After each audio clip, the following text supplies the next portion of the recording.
Hi guys, welcome to Pixel Affair. It's Kobe here. So today's video is basically about the new release of Cinema 4D, which is Cinema 4D 2023.1.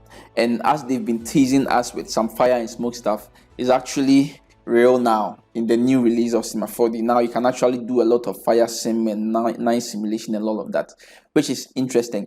Now there are a few things that I was looking out for. I mean, first of all was how easy it is to use or to do this thing in Cinema 4D, because I know Cinema 4D, one thing that they take into consideration is the ease of using anything that they actually introduce, and it's quite easy. Another thing was how fast is it to be used, like to use it in Cinema 4D, and it's also as fast as it can be, like especially for a new version or first version of this particular tool. It's really fast. So it's just a simple of getting into Cinema 4D. So I have my hands on Cinema 4D 2023.1, right? And it's this simple. All you have to do is to right click. So let me create a sphere, right? Let me make it a little bit smaller, something small, right? And all I have to do is to right click on the sphere and come to simulation, and I'll come down here. Simulation, you can see we have Pyro. So all I have to do is add Pyro tag to it, and it will actually bring in a default Pyro object. So now if I hit play, that's basically it. We are generating our fire, and it's really fast, especially for my machine. It's not like the fastest, it's like the GPU is not as fast, but then it's really fast. I can simply even take the sphere and start moving it around, right? And this is really like impressive for Cinema 4D and the first version of this particular thing, and it's this fast. It's actually impressive, right?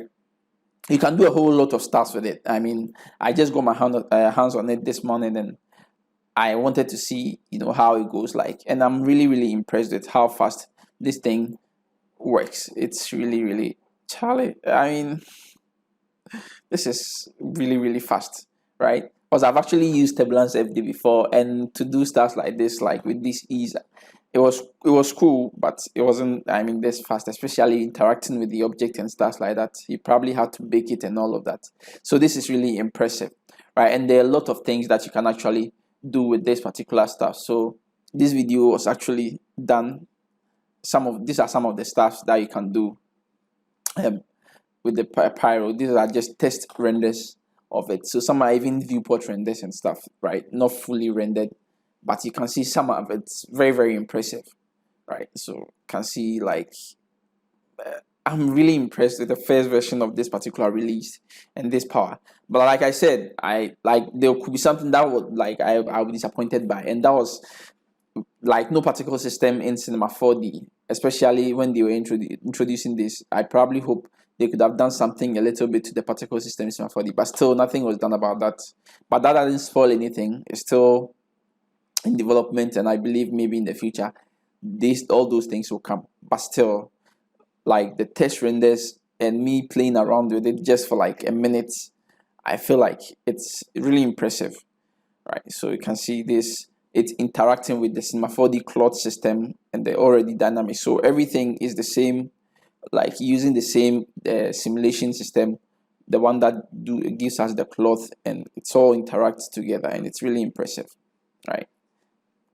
So aside the Pyro, which was like the main fire feature, there were also stuff like new redshift camera integration. So now you don't necessarily have to add redshift camera tag to your redshift to your camera before you can actually, everything is already built in the new redshift camera system. And there is also a radial symmetry also for modeling and all those stuff, and the enhanced viewport. So redshift, at first there are certain things that you wouldn't see it in the viewport when you were working, but now they've actually enhanced it a lot, and now you can have like a proper view of whatever you are working on with your materials with regards to redshift direct in your viewport, right? So I think that's very also powerful. And there are other stuff like support for procedural modeling and vertex and stuff like that.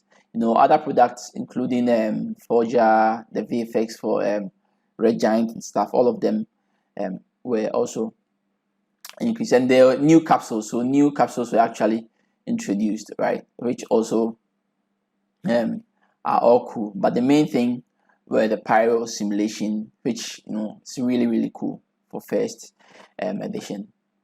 So I don't know what you think about it. Like, I'm excited, and I'm actually going to play with it and see what I can come up with. I'll do a video on if I actually figure out anything, or if I do anything I think which is cool, I'll post it here and I'll show how I went about it and all of that. Thanks for watching, and let's see what you can do or what you can come up with. I'll show mine very soon and hope to see you in the next one.